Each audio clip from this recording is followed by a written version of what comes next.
ह्या आठवड्याची भन्नाट न्यूज म्हणजे 5,000 रुपयाची साडी 500 रुपयाला मिळणार म्हटल्यावर बायकांनी संभाजीनगरमध्ये खूप मोठी गर्दी केली होती. त्यामध्ये तिघीजणी बेशुद्धपणा झाल्या. पण बायकांनी काही गर्दी कमी केली नाही. एक वेळ जीव गेला तर चालेल, पण साडी काय सोडणार नाही. शेवटी बायकांचं साडीप्रेम म्हणावं.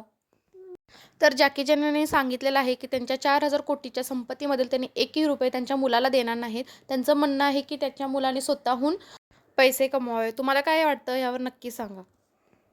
वासुदेव आले असं वाटत असेल तुम्हाला तर थांबा. हे वासुदेव आलेले नाहीत, हे तर प्रचार करायला आलेले आहेत. तर तर पुण्यातील हे चित्र आहे. लोकांना प्रचार करायसाठी काय काय करावं लागते बघा ना. तर ही आता लाडक्या बहिणीसाठी न्यूज आहे. इंदापूर तालुक्यातील 20,000 लाडक्या बहिणींची नावे कमी केली आहेत. तसेच अपात्र लाडक्या बहिणीकडून पैसे परत घेतले जाणार आहेत. ते अंगणवाडीमध्ये पैसे जमा करावे लागणार आहेत. तर आता विद्यार्थ्यांना उठाबशा काढायला लावणे, उन्हात किंवा पावसात वर्गाबाहेर उभे करणे, ढकलणे, गुडघे टेकवत जमिनीवर बसायला लावणे किंवा त्यांचा तोंडी अपमान करणे ह्यावरून शिक्षकांना शिक्षा होणार आहे. आणि हे खरंच बरं केलेलं आहे. कारणही तसं आहे, कारण की नवोदय शाळा आहे जी लातूरची, त्यातून एक न्यूज येत आहे. 12 वर्षाच्या मुलीने आत्महत्या केली आणि आत्महत्या का केली ते काही माहीत नाही. आणि असं सांगितलं जाते की तिने बसून आत्महत्या केली आहे.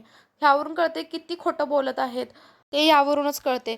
लवकरात लवकर त्या शिक्षकांची चौकशी करणं खूप महत्त्वाचं आहे आणि त्या विद्यार्थिनीला न्याय मिळणं खूप खूप गरजेचं आहे. आजसाठी एवढेच. व्हिडिओ आवडला असेल तर लाईक करा, शेअर करा, सबस्क्राईब करा. थँक्यू.